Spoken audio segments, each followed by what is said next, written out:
Left the neighborhood, you say, because something very creepy happened. Tell us about that. I lived 2 houses down from where this incident happened about 2 years ago. The house I wanted to live and die in. And one night my husband walked into the bedroom while I was lying in bed and said, "Pick up your phone, there's a man watching you through your window." We had a tall block wall and he was in our backyard between a bush and our window. And so we called the police, had to come out, and they were not able to find the suspect. About 3 weeks later, it happened to another girl in the neighborhood, and she was told that it hadn't happened to anybody else. And we had both been knocking on doors and found each other and found out that the same thing had happened to both of us. And as we continued to question, it's happening to a lot of women in these 2 little blocks. And it just became uncomfortable. Did you ever find the peeping Tom, this predator? It's a long story, but we had a car that we saw leave that night. A neighbor had seen, and since it's a small little cul-de-sac, we notice every car that comes in and out of here.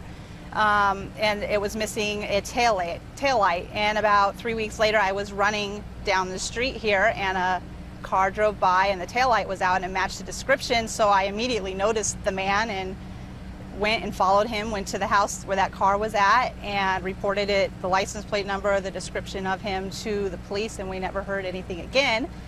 Although that police detective had told me that this man had worked with other men before, watching women in their homes, and had been caught before, but we never heard anything after that. So wait, let me just ask you, because we're limited time. This person is never arrested and charged with the peeping Tom incident on you or the other neighbor? He is not the same man. The man that was driving that car is not the same man that was in my window that night, but when the detective told us they work in teams, it was clear to us the man in our window was speaking to somebody else when he was watching Oh me. my God, because in the Sellis case, there was a woman who says she is the neighbor of Isabel Sellis, who heard men's voices that woke her up and got her dogs barking. Do you think there is a predator and or teams of predators in this neighborhood?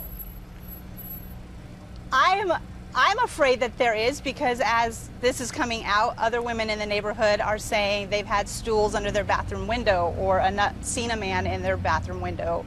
Or so I feel, at the time I felt that maybe it had stopped because we scared him off because he knew we were aware. We had put surveillance cameras on our house, and apparently it hasn't stopped.